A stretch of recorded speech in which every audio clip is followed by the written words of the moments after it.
Hello everyone, I am Thalesh Shrivas from Mission Success Classes. आज का जो वीडियो हम बनाने जा रहे हैं वह है एक अंतरराष्ट्रीय आर्थिक संगठन के ऊपर। इस संगठन का नाम है ब्रिक्स। तो चलिए शुरुआत करते हैं हम आज के वीडियो को ब्रिक्स के साथ। ब्रिक्स उभरती राष्ट्रीय अर्थव्यवस्थाओं का एक संघ है जिसके प्रमुख घटक राष्ट्र हैं ब्राजील, रूस, इंडिया, चाइना और साउथ अफ्रीका। जब ब्रिक्स का स्थापना हुआ सन 2009 ईस्वी में, उस समय ब्रिक्स के सदस्य देश केवल 4 थे। कौन कौन से? ब्राजील, रूस, इंडिया और चाइना। उस समय साउथ अफ्रीका जब स्थापना हुआ उस समय साउथ अफ्रीका इसका सदस्य देश नहीं था, किंतु सन 2010 ईस्वी में उसने भी सदस्यता ग्रहण कर ली। जब वह सदस्य नहीं था, जब साउथ अफ्रीका सदस्य नहीं था, उससे पूर्व ब्रिक्स संघ का नाम ब्रिक्स संघ हुआ करता था। जब साउथ अफ्रीका जुड़ा तो उसका नाम फिर ब्रिक्स संघ हो गया। अब यदि हम इनके नामकरण के बारे में देखें तो नामकरण के बारे में जानकारी मिलती है कि इनके जो 5 सदस्य देश हैं उन सभी सदस्य देशों के अंग्रेजी नाम के पहले अक्षर के हिसाब से इनका नामकरण किया गया है। अर्थात ब्राजील से बी, रूसिया से रा, इंडिया से आई, चाइना से सी और उसके बाद में साउथ अफ्रीका से एस। ब्राजील से बी, रूसिया से आर, उसके बाद इंडिया से आई, चाइना से सी और साउथ अफ्रीका से एस। इस प्रकार पांचों देशों के प्रथम अक्षर अर्थात फर्स्ट लेटर को लेकर इस संगठन का नाम बना है ब्रिक्स। इस प्रकार से इनके नामकरण के बारे में जानकारी मिलती है तथा इनके बारे में जानकारी मिलती है कि रूस को छोड़कर जो अन्य सदस्य देश हैं वे सभी सदस्य देश या तो विकासशील हैं या फिर नव औद्योगिकृत देश हैं तथा ये राष्ट्र क्षेत्रीय और वैश्विक मामलों पर महत्वपूर्ण प्रभाव डालते हैं। इसके अलावा यह जानकारी प्राप्त होती है कि सन 2019 तक इन संयुक्त देशों का अर्थात ब्रिक्स के अंतर्गत आने वाले जो 5 संयुक्त देश हैं उन 5 संयुक्त देशों का कुल जनसंख्या विश्व के जनसंख्या के 42% के बराबर रहा है। उसके पश्चात यह जानकारी प्राप्त हुई है कि इन संयुक्त देशों ने अर्थात 5 संयुक्त देश ब्रिक्स ने क्या किया है, विदेशी मुद्रा भंडार में 5 खरब अमेरिकी डॉलर का योगदान दिया है। कितना? 5 खरब अमेरिकी डॉलर का योगदान देता है कौन? ब्रिक्स। उसके अलावा यह जानकारी प्राप्त होती है कि संयुक्त जीडीपी यदि देखा जाए किनका? ब्रिक्स देशों का, तो इनकी संयुक्त जीडीपी है कितना? 15 खरब अमेरिकी डॉलर के तुल्य। 15 खरब अमेरिकी डॉलर के तुल्य है केवल और केवल 5 ये जो संगठन बना है 5 देशों का ब्रिक्स, उनका संयुक्त जीडीपी ही 15 खरब अमेरिकी डॉलर के बराबर होता है, जो कि वैश्विक जीडीपी का कितना प्रतिशत है? तो 23%। आंकड़ों को अच्छे से याद रखिएगा। आपके पेपर जब आप लिखोगे मेंस का पेपर 7 उस समय ये आंकड़े बहुत काम आएंगे। सभी आंकड़ों को अच्छे से याद करते जाइएगा। तो ये जो संयुक्त जीडीपी है इनका कितना है? 15 खरब अमेरिकी डॉलर है, जो कि वैश्विक जीडीपी का 23% अर्थात 23% के बराबर है। उसके अलावा यह जानकारी प्राप्त होती है कि वैश्विक व्यापार के हिस्से में देखा जाए तो वैश्विक व्यापार में इनका 18% हिस्सा है। कितना हिस्सा है ब्रिक्स देशों का? तो वैश्विक व्यापार में 18% इनका ही हिस्सा है। यह जानकारी प्राप्त होती है। और इसी के साथ साथ यदि हम सम्मेलन की बात करें ब्रिक्स देशों के सम्मेलन के बारे में, तो पहला सम्मेलन हुआ था तो वो केवल ब्रिक देशों का हुआ था। ब्रिक देश अर्थात समझ रहे हैं, उसमें साउथ अफ्रीका नहीं था। केवल 4 देश थे, ब्राजील, रूस, इंडिया और चाइना। तो चारों देशों के जो विदेश मंत्री रहते हैं उनकी अध्यक्षता में सितंबर 2006 में सिंगापुर में एक मीटिंग रखी गई और उस मीटिंग में फिर यह निर्णय लिया गया कि उच्च स्तरीय जो बैठकें रखनी है उसकी श्रृंखला किस प्रकार से तैयार की जाए। यह मीटिंग हुआ था कब? 2006 सितंबर को। और कहाँ हुआ था? तो सिंगापुर में। किन देशों का? तो ब्रिक देशों का, ब्रिक्स नहीं, ब्रिक देशों का। उसके पश्चात प्रथम शिखर सम्मेलन की हम बात करें तो प्रथम शिखर सम्मेलन हुआ था इनका रूस का एक शहर है जिसका नाम है येकटरिनबर्ग। क्या नाम है? येकटरिनबर्ग। कहाँ का शहर है? रूस का। अर्थात प्रथम शिखर सम्मेलन हुआ था रूस में। और कब हुआ था? 16 जून 2009 में। अब इस बैठक की अध्यक्षता कौन किए थे? तो अध्यक्षता किए थे ब्राजील के प्रतिनिधि लुइज इनासियो लुला, ब्राजील के जो राष्ट्रपति थे, तत्कालीन राष्ट्रपति लुइज इनासियो लुला, वे इनकी अध्यक्षता किए थे। दिमित्री मेदवेदेव, रूस से प्रतिनिधि हमारे भारत के तत्कालीन प्रधानमंत्री डॉक्टर मनमोहन सिंह, और चीन से हु जिनताओ। इस प्रकार से इन चारों ने अध्यक्षता किया था प्रथम शिखर सम्मेलन का, जो कि रूस में हुआ था। कब हुआ था? 16 जून 2009 को। उसके पश्चात इस यदि शिखर सम्मेलन की हम बात करें कि तो इसका उद्देश्य क्या था, जब उन्होंने इस मीटिंग को वहां रखा तो इसका उद्देश्य क्या था? तो उद्देश्य के बारे में देखें तो वैश्विक आर्थिक स्थिति में सुधार लाना। इस शिखर सम्मेलन का उद्देश्य था वैश्विक आर्थिक स्थिति में सुधार लाना। किस प्रकार से विश्व की जो आर्थिक स्थिति है उसमें सुधार लाया जाए, उसके लिए यह शिखर सम्मेलन रखा गया था। इसी प्रकार से हम यदि दूसरे शिखर सम्मेलन की बात करें तो दूसरा शिखर सम्मेलन हुआ था 15 अप्रैल 2010 को। दूसरा शिखर सम्मेलन कब हुआ था? 15 अप्रैल 2010 को। और यह कहाँ हुआ था? तो ब्राजील में। दूसरा शिखर सम्मेलन हुआ था ब्राजील में, और इसमें दक्षिण अफ्रीका को सदस्यता प्रदान करने की सहमति रखी गई थी। अब यह क्यों रखी गई थी ये भी बता देता हूं। यहाँ बात आया है 2010 का। तो 2010 में क्या हुआ? दक्षिण अफ्रीका ने औपचारिक रूप से वहां प्रवेश पाने हेतु, किसमें? ब्रिक देशों में, ताकि वह ब्रिक्स बन जाए, इसके लिए उसने औपचारिक रूप से प्रवेश पाने के लिए मांग रखा।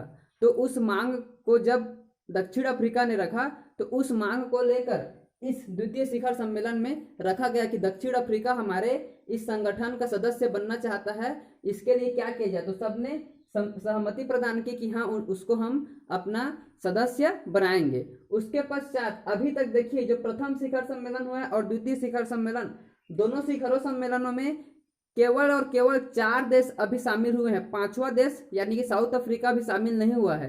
अब जब तीसरा शिखर सम्मेलन होता है उससे पूर्व ही, चूंकि यहाँ सहमति प्रदान कर दी गई है दक्षिण अफ्रीका को सदस्य बनाने के लिए, तो इसके पश्चात दक्षिण अफ्रीका को क्या कर लिया था?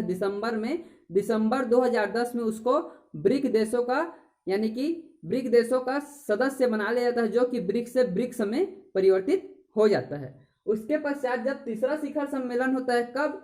14 अप्रैल 2011 को चीन में। कहाँ? चीन में 14 अप्रैल 2011 को जब ब्रिक देशों का क्या होता है? शिखर सम्मेलन होता है। उसमें अब यह ब्रिक न रहकर ब्रिक्स में परिवर्तित हो जाता है, और इसमें पहली बार दक्षिण अफ्रीका के राष्ट्रपति जैकब जुमा पहली बार शामिल होते हैं। कौन? दक्षिण अफ्रीका के राष्ट्रपति जैकब जुमा पहली बार ब्रिक्स देशों का जो शिखर सम्मेलन है उसमें शामिल होते हैं। हालांकि यह तीसरे नंबर का शिखर सम्मेलन है, परंतु साउथ अफ्रीका के लिए कौन से नंबर का शिखर सम्मेलन है? तो उनके लिए पहले नंबर का शिखर सम्मेलन है। इस प्रकार की जानकारी प्राप्त होती है पहले, दूसरे और तीसरे शिखर सम्मेलन में। इसके पश्चात यदि हम चौथे शिखर सम्मेलन की बात करें तो चौथा शिखर सम्मेलन हुआ था 29 मार्च 2012 को। कब? 29 मार्च 2012 को। और कहाँ हुआ था? तो हमारे देश भारत की राजधानी नई दिल्ली। भारत की राजधानी नई दिल्ली में चौथा शिखर सम्मेलन हुआ था ब्रिक्स देशों का 29 मार्च 2012 को। फिर यदि हम 5वें शिखर सम्मेलन की बात करें तो 5वां शिखर सम्मेलन हुआ था 2013 को दक्षिण अफ्रीका में। याद रखिएगा यह सदस्य कब बना है? 2010 में। पहली बार या प्रथम बार कब यह ब्रिक्स सम्मेलन में शामिल हुआ था? 2011 में। कहाँ? चाइना में। उसके बाद में दक्षिण अफ्रीका में स्वयं शिखर सम्मेलन कब रखा गया? तो 2013 में पहली बार शिखर सम्मेलन रखा गया, जो कि इसका 5वां शिखर सम्मेलन था। यदि हम क्रम को देखें तो 5वां शिखर सम्मेलन था। उसके पश्चात यदि हम 6वें शिखर सम्मेलन की बात करें तो 6वां शिखर सम्मेलन हुआ था 15 से 16 जुलाई 2014। 6वां शिखर सम्मेलन कब हुआ था? 15 से 16 जुलाई 2014। कहाँ हुआ था? तो ब्राजील का एक शहर है जिसका नाम है फोर्टालेजा। क्या शहर है? फोर्टालेजा शहर में, ब्राजील का जो फोर्टालेजा शहर है वहां सम्मेलन हुआ था, 6वां सम्मेलन। और इसका जो उद्देश्य था वो क्या था? ब्रिक्स विकास बैंक स्थापित करने की सहमति। इसका उद्देश्य क्या था? ब्रिक्स विकास बैंक स्थापित करने की सहमति इसका उद्देश्य था। उसके अलावा इसका मुख्यालय किसे बनाया जाना था? अब बैंक तो बनाना है तो उसके लिए मुख्यालय भी बनाना है, तो मुख्यालय बनाया जाना था शंघाई, चीन का एक शहर है शंघाई, उसे इसका मुख्यालय बनाया जाना था बैंक, ब्रिक्स बैंक का। और इसकी अध्यक्षता पहली बार करते कौन? भारत के जो प्रधानमंत्री रहेंगे वे अर्थात भारत 6 वर्षों तक इसकी अध्यक्षता करेगा। किसका? बैंक का। जो ब्रिक्स बैंक बनेगा उसका 6 वर्षों तक अध्यक्षता करेगा भारत, उसके पश्चात 5 वर्ष के लिए रूस और फिर 5 वर्ष के लिए ब्राजील। इस प्रकार से वहां क्या किया गया? कंडीशन रखा गया। तत्पश्चात 7वां शिखर सम्मेलन आता है। तो 7वां शिखर सम्मेलन हुआ था 2015 को। 2015 को 7वां शिखर सम्मेलन हुआ और इसमें यह बात रखी गई कि रूस के संघाई क्षेत्र बस्कोर-तास्तान के उफा शहर में, कहाँ रखा गया था शिखर सम्मेलन? रूस के संघाई क्षेत्र बस्कोर-तास्तान के उफा शहर में 2015 को रखा गया था और विषय था इसका ब्रिक्स साझेदारी वैश्विक विकास का शक्तिशाली कारक। क्या विषय था? ब्रिक्स साझेदारी वैश्विक विकास का शक्तिशाली कारक इसका प्रमुख विषय था और रखा कहाँ गया था? तो बस्कोर-तास्तान के उफा शहर में। अब ये बस्कोर-तास्तान कहाँ है? तो रूस में। जगह याद रखिएगा, मतलब 7वां शिखर सम्मेलन हुआ था रूस में 2015 में। अब यदि हम 8वें शिखर सम्मेलन की बात करें तो 8वां शिखर सम्मेलन हुआ था ब्रिक्स का 15 से 16 अक्टूबर को 2016 में और ये कहाँ हुआ था? तो हमारे ही देश भारत का एक छोटा सा शहर है और वह सबसे क्या है? सबसे छोटा राज्य है। क्या नाम है उसका? गोवा। भारत के गोवा राज्य में रखा गया था 15 से 16 अक्टूबर 2016 को। इसके पश्चात आता है अगला 9वां शिखर सम्मेलन। यदि हम इनके 9वें शिखर सम्मेलन के बारे में बात करें तो इनका 9वां शिखर सम्मेलन हुआ था ब्रिक्स का 3 से 5 सितंबर को। कहाँ? सियोमेन चीन में 9वां शिखर सम्मेलन हुआ था 3 से 5 सितंबर 2017 को सियोमेन नामक शहर चीन में। उसके पश्चात जानकारी प्राप्त होती है कि 10वां शिखर सम्मेलन हुआ था 25 से 27 जुलाई 2018 को। कब? 25 से 27 जुलाई 2018 को दक्षिण अफ्रीका के जोहान्सबर्ग में। और 11वां शिखर सम्मेलन वर्तमान में कहाँ हुआ था? तो 13 से 14 नवंबर 2019 को। याद रखिएगा कि 11वां शिखर सम्मेलन कहाँ हुआ था? तो 13 से 14 नवंबर 2019 को ब्राजील की राजधानी ब्राजीलिया में। कहाँ हुआ था? ब्राजील की राजधानी ब्राजीलिया में 11वां शिखर सम्मेलन हुआ था। और 11वां शिखर सम्मेलन का विषय क्या था? तो विषय था अभिनव भविष्य के लिए आर्थिक वृद्धि। विषय क्या था 11वां शिखर सम्मेलन का? अभिनव भविष्य के लिए आर्थिक वृद्धि। और इसी समय हमारे भारतीय प्रधानमंत्री माननीय श्री नरेंद्र मोदी जी ने क्या संज्ञा दिया है? विश्व की सर्वाधिक अनुकूल अर्थव्यवस्था हमारे भारत की व्यवस्था अर्थव्यवस्था है। ऐसा संज्ञा किन्होंने दिया है? भारतीय प्रधानमंत्री पीएम मोदी जी ने। क्या संज्ञा दिया हुआ? याद रखिएगा, भारत की जो अर्थव्यवस्था है वह विश्व की सर्वाधिक अनुकूल अर्थव्यवस्था है। ऐसा संज्ञा दिया गया है माननीय प्रधानमंत्री मोदी जी द्वारा। अब हम यदि बात करें प्राथमिकताओं के बारे में, ब्रिक्स की जो प्राथमिकताएं शिखर सम्मेलन की, तो प्राथमिकताओं के बारे में जानकारी मिलती है कि विज्ञान, प्रौद्योगिकी एवं नवाचार के क्षेत्र में सहयोग हेतु मजबूती प्रदान करना।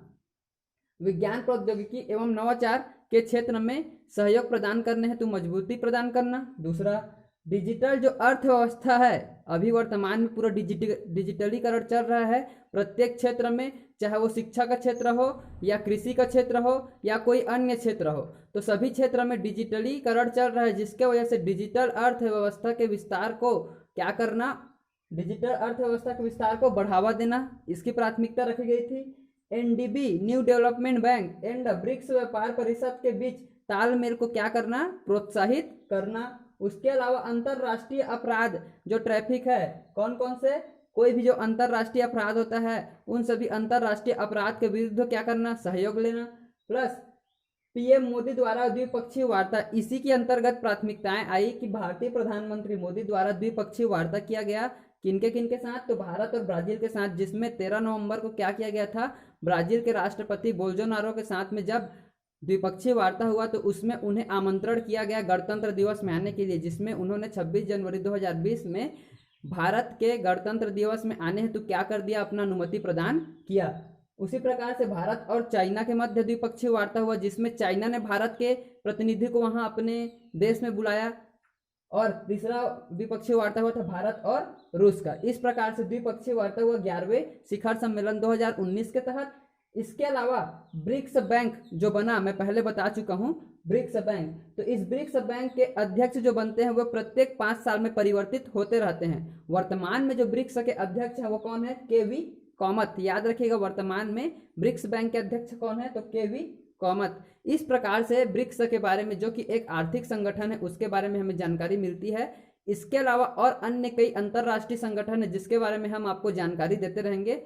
परंतु उससे पहले मैं आप सभी को कहना चाहूँगा कि वीडियो कैसा लगा। जो डिटेल में मैं बताऊँ ऐसा शायद किसी बुक में ना मिले, इसीलिए मैं इसको कई सारे माध्यमों से ढूंढने के पश्चात यहाँ बताया हूँ। तो वीडियो कैसा लगा आप अंत में ज़रूर कमेंट करके हमें बताएं। तब तक के लिए आप हमसे जुड़े रहिएगा, आपको और अच्छे से अच्छी जानकारियाँ हम आपको प्रदान करते रहेंगे। धन्यवाद।